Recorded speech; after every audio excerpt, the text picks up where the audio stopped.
Vijay சேதுபதியோட Karuppan first look இப்போ release பண்ணியிருக்காங்க. விஜய் சேதுபதி ஜல்லிக்கட்டு காளையை அடக்கிற மாதிரி இந்த ஃபர்ஸ்ட் லுக்கை டிசைன் பண்ணியிருக்காங்க.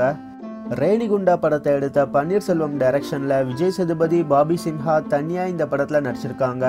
இமான் இந்த படத்துக்கு மியூசிக் பண்ணியிருக்காரு. வாலி இவன் வேற மாதிரி படங்களுக்கு சினிமோடோகிராஃபி பண்ண சக்தி இந்த படத்துக்கு சினிமோடோகிராஃபி பண்ணியிருக்காரு. என்னை அறிந்தால் அச்சம் என்பது மடமையடா படங்களுக்கு எடிட்டிங் பண்ண ஆண்டனி இந்த படத்துக்கு எடிட்டிங் பண்ணியிருக்காரு. ஆரம்பம், என்னை அறிந்தால், வேதாளம் படங்களை ப்ரொடியூஸ் பண்ண ஏஎம் ரத்னமோட ஸ்ரீ சாய்ராம் கிரியேஷன்ஸ் இந்த படத்தை ப்ரொடியூஸ் பண்ணுறாங்க. வர தீபாவளிக்கு இந்த படத்தை ரிலீஸ் பண்ண பிளான் பண்ணியிருக்காங்க. இந்த படத்தோட அஃபிஷியல் மோஷன் போஸ்டர் லிங்க் டிஸ்கிரிப்ஷனில் இருக்கு, கிளிக் பண்ணி பாருங்க.